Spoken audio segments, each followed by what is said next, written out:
Olá, muito boa noite para você que acompanha a TV União. Está começando agora a União Brasil Especial e no programa de hoje nós vamos receber o professor e cientista político Cleiton Monte. Boa noite, professor. Seja bem-vindo à União Brasil. Agradeço novamente o convite de estar debatendo aqui a pauta política sempre muito quente e atual, né?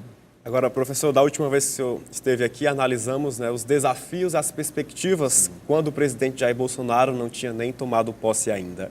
Agora, o que a gente pode avaliar desses primeiros meses de governo? Pronto.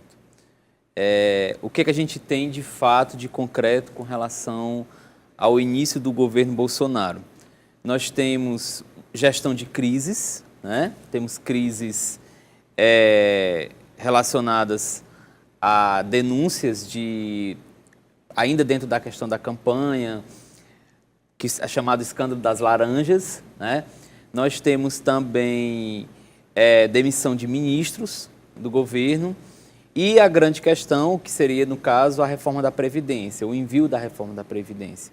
Então, é um governo ainda, a meu ver, que ele ainda não tem uma unidade de discurso, ele ainda não tem uma marca, uma cara, né?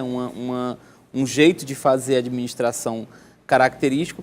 E é um governo que o telespectador pode estar pensando da mesma forma, é um governo que parece muito mais perdido nesse momento.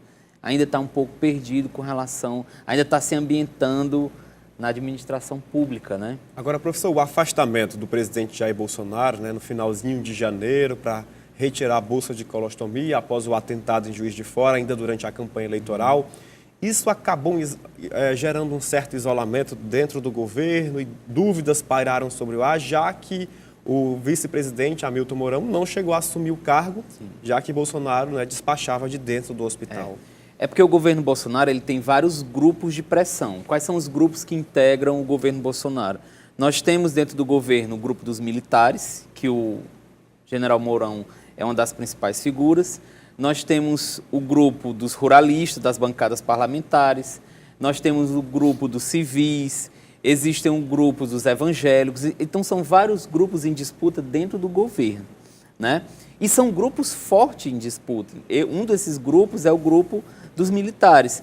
Então, existe uma certa tensão ainda entre figuras ligadas ao PSL e ao governo e alguns estranhamentos com relação a militares que têm já um certo protagonismo. Por exemplo, o general Mourão ele já tem um protagonismo dentro das Forças Armadas muito antes de ter sido eleito vice-presidente. Você não chega a general de uma forma aleatória. Então, ele é uma liderança dentro dos quartéis e, mesmo não assumindo, ele já começa a se colocar como força política importante nas entrevistas, na fala dele com os diplomatas, então, representando o Brasil no Grupo de Lima. Então, ele já está, de certa forma, se tornando uma força importante dentro do governo. A gente sabe que quando alguns elementos dentro da administração eles se tornam uma força importante, isso passa a ser colocado como perigoso. E essa relação Bolsonaro e Hamilton Mourão, a gente percebe uma certa retribuição um com o outro? Eu percebo uma certa tensão, né? Assim, como você acabou de colocar, é muito estranho o presidente fazer uma cirurgia e o vice não assumir. O presidente ter que fazer um gabinete improvisado dentro de um hospital para que o vice não assuma. Então, isso já demonstra um certo cuidado, um certo, digamos assim, uma visão que o Bolsonaro tem de criar uma forma de distanciamento com o Mourão. Assim, olha, você é o vice, você faz parte do governo, mas vá com cuidado que a administração é minha. Então, criou-se um cenário como esse lá, quando ele fez a cirurgia, que foi assim, incrível. Um presidente que faz uma cirurgia despachando dentro do hospital para não passar a faixa para o vice. Agora, professor, separe aqui alguns episódios. Temos a questão da investigação do senador Flávio Bolsonaro, temos a questão também da troca de WhatsApp entre o presidente e o ex-ministro Gustavo Bebbiano. e a gente percebe que os filhos do Bolsonaro acabaram plantando, né, certos momentos nessa trajetória de início de governo que acabam fazendo um calo no pé do presidente Bolsonaro. Isso respinga nele diretamente? Isso é muito grave, né? Assim, porque o Bolsonaro ele foi eleito com um discurso de combate à velha política. E o que é a velha política? A velha política é quando você mistura negócios, interesses privados com a esfera pública, com a administração pública. Os filhos do Bolsonaro, eles não têm cargo no governo. Tem que se frisar isso.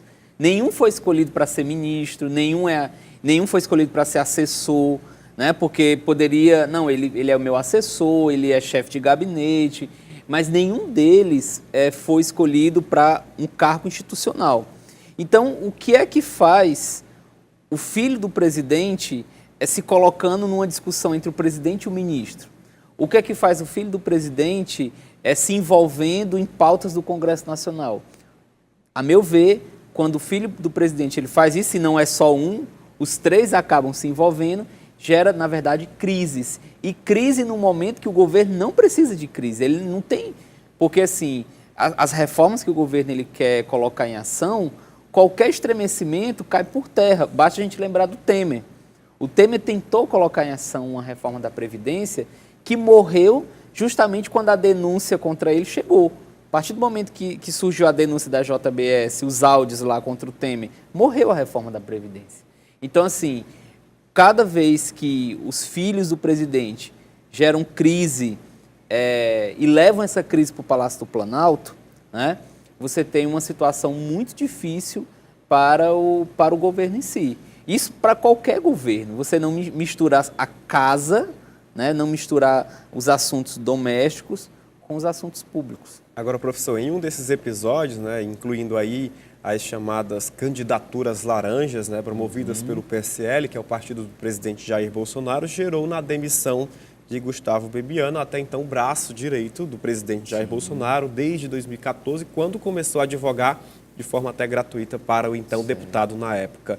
Isso gerou aí a primeira baixa do governo, né? Acaba tirando uma certa credibilidade da questão da escolha técnica dos ministros? Até essa questão da escolha técnica dos ministros, ela pode ser relativizada e pode ser questionada sobre os mais diferentes pontos. Primeiro porque vários dos ministros escolhidos, que foram ditos como de perfil técnico, não tem nenhum tipo de... Como é que eu posso dizer? Não tem nenhuma força dentro no seu currículo que os levasse a chegar naquele cargo, né? Assim, a gente tem que fazer essa distinção, porque para que a gente não demonize a política. Parece que sempre quando a gente fala que é um cargo de indicação política, parece que aquela figura ali ela é incompetente, mas não necessariamente.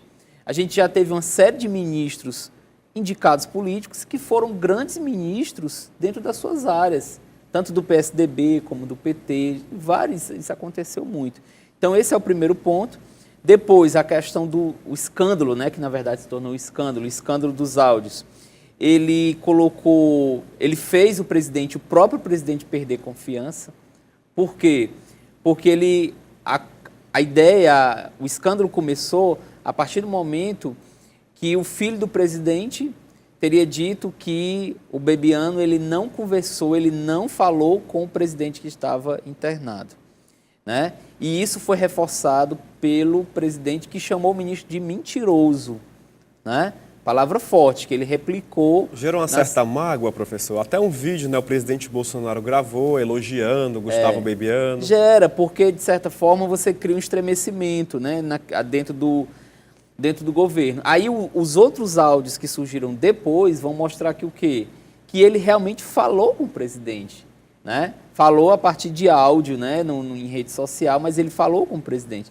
Então, essas situações são situações de desgaste, são situações que não foram explicadas, como a questão das candidaturas laranjas. Elas têm que ser investigadas pelo Ministério Público, pela Polícia Federal, pelo Judiciário como um todo, com a mesma justiça, com a mesma força, com a mesma determinação que todos os candidatos dos outros partidos foram investigados, né? A justiça ela se faz a partir do momento que ela é imparcial, né? Ah, porque é o partido do presidente. Não. Isso não é justiça. Todas essas candidaturas, essas denúncias, que não são poucas, elas têm que ser investigadas, né? Porque a questão das candidaturas laranjas, elas se configuram em crime, né? São pessoas que, segundo a denúncia, elas receberam fundo público, elas desviaram fundo público. E é fundo público mesmo porque as eleições do ano passado, elas foram custeadas com recursos do nosso bolso. Praticamente não teve fundo privado. Então, os nossos impostos foi que financiou as campanhas de todos os partidos, inclusive do PSL. Então, quando você tem uma denúncia de um partido que convoca mulheres, né, geralmente mulheres, que é para atender à legislação eleitoral. Atender a cota também. Atender a cota das mulheres na segunda legislação. E, a partir disso, cria mecanismo de desvio de recurso, isso é gravíssimo. Então, isso tem que ser investigado, inclusive pelo próprio ministro Moro, que é um ministro que destaca muito a bandeira da justiça, né? Então, isso tem que ser investigado a fundo. Professor, a gente continua no próximo bloco. Vamos fazer a nossa primeira pausa. União Brasil volta já.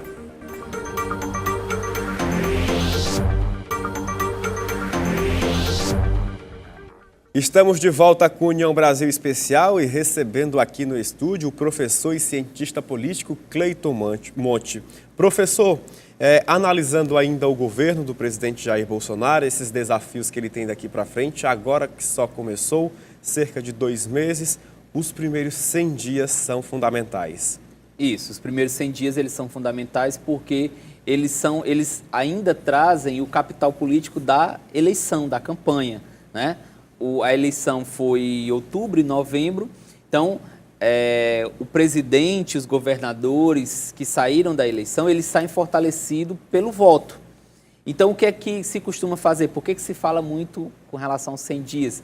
Porque a ideia é que o gestor que saiu fortalecido com o voto, ele leve essa força dele para o legislativo, para aprovar suas medidas, né? Então, ele pega esse capital político e isso supõe-se que possa ajudar o governo nas suas medidas. Nem sempre as coisas acontecem assim. Quando você tem escândalos, quando você tem situações de conflito, esse capital político, essa lua de mel acaba sendo abreviada. Agora, professor, o que falar dessa relação entre Onyx Lorenzoni, ministro da Casa Civil, e o ministro, né, da Economia, Paulo Guedes? Existe uma certa harmonia ou ainda um desencontro entre os dois? O Onyx Lorenzoni é uma figura excêntrica dentro do Congresso Nacional há muito tempo. Ele não é uma figura de diálogo, né? Ele já assumiu vários postos dentro da Câmara dos Deputados e ele é uma figura que é taxada pelos próprios parlamentares de difícil trato. Então, é difícil você colocar uma figura dessa como ministro-chefe da Casa Civil. O que acontece?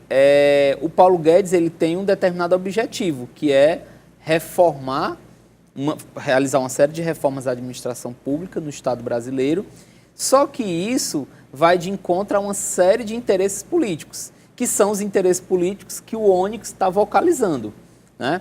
São as duas grandes lideranças dentro do governo, o Onyx, do ponto de vista político, e o Paulo Guedes, do ponto de vista econômico. Só que, às vezes, essas coisas elas não conseguem encontrar um equilíbrio. Por quê?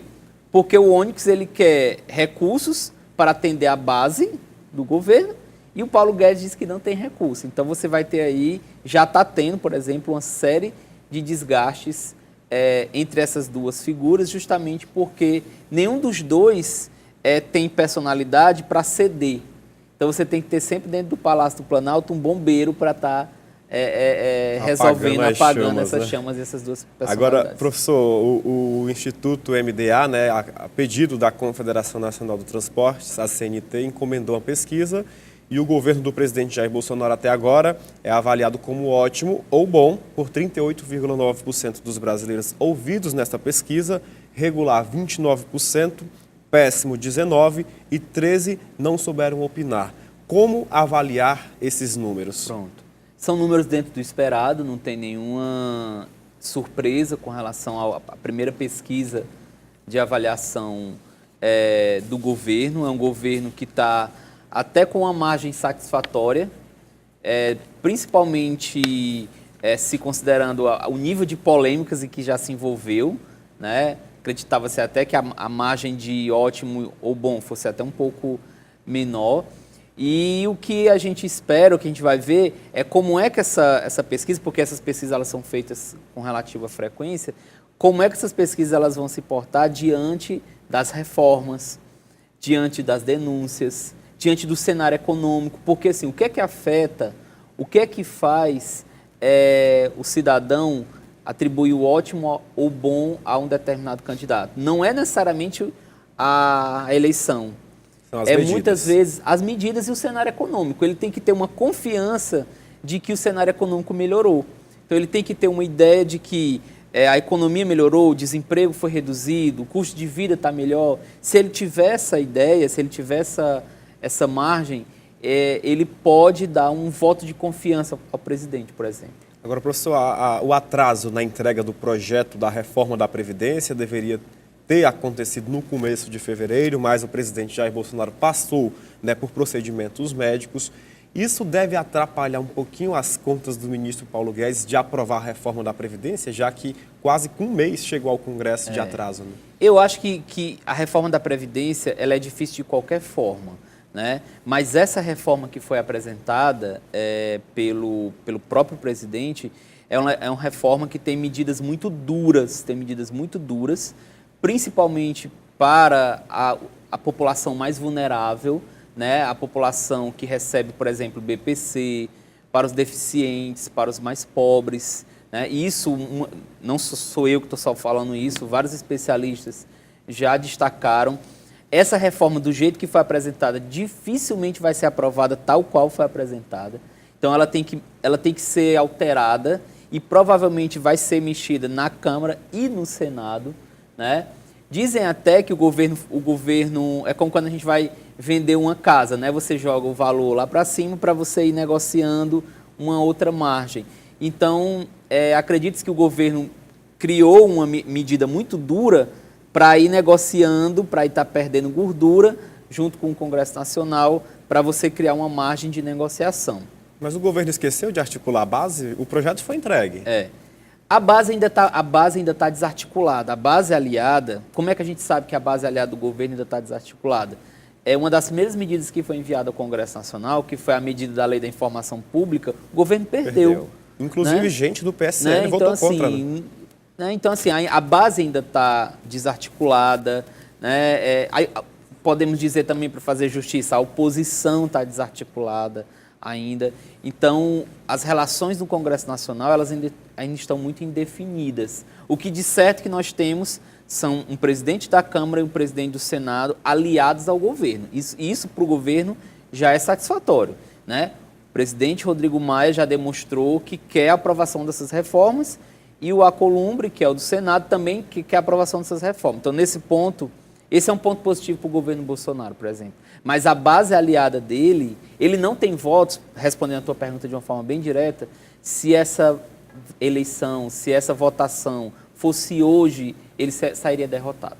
Não tem os votos suficientes. Ele não tem os votos. Em duas votações, vale lembrar, na Câmara e duas no Senado. Eu acredito, fazendo aqui uma margem, né, assim, dentro de uma perspectiva, acredito que falta em torno de 120 a 150 votos na Câmara dos Deputados. E como costurar esses apoios sem fazer a política, né, do toma lá da cá, condenada durante a campanha. Exatamente. Então, nesse momento, o governo não consegue aprovar a reforma da Previdência. A gente percebe uma articulação para compor essa base, solidificar, ou a gente percebe ainda que a aprovação de medidas enviadas pelo presidente Jair Bolsonaro ao Congresso vai depender de bancadas temáticas? Esse é o grande nó, né? As bancadas temáticas, elas sozinhas, elas não vão aprovar reforma nenhuma. Isso aí eu tenho convicção, porque elas são instáveis, né? O que são as bancadas temáticas, informando diretamente para o telespectador? O que são as bancadas temáticas? São as bancadas que reúnem partidos dos mais diferentes partidos e deputados das mais diferentes regiões a partir de interesses específicos. Ficou conhecido, por exemplo, a bancada BBB, né? Da bala, da Bíblia e do boi, que são bancadas de interesses específicos. Essas bancadas, elas por si só, elas não conseguem unificar os interesses dos parlamentares para uma votação. Então o governo ele vai ter que seguir, ele vai ter que se aproximar das lideranças partidárias.